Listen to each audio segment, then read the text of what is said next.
بسم اللہ الرحمن الرحیم۔ حضور اکرم صلی اللہ علیہ وسلم نے وحی کے رک جانے کے زمانے کے حالات بیان فرماتے ہوئے کہا کہ ایک روز میں چلا جا رہا تھا کہ اچانک میں نے آسمان کی طرف ایک آواز سنی اور میں نے اپنا سر آسمان کی طرف اٹھایا۔ کیا دیکھتا ہوں کہ وہی فرشتہ جو میرے پاس غار حرا میں آیا تھا، وہ آسمانوں زمین کے بیچ میں ایک کرسی پر بیٹھا ہوا تھا۔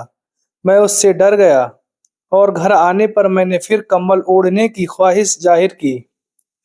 اس وقت اللہ پاک کی طرف سے ایک آیت نازل ہوئی، اے لحاف اوڑھ کر لیٹنے والے، اٹھ کھڑا ہو اور لوگوں کو عذاب الہی سے ڈرا اور اپنے رب کی بڑائی بیان کر اور اپنے کپڑوں کو پاک صاف رکھ اور گندگی سے دور رہ۔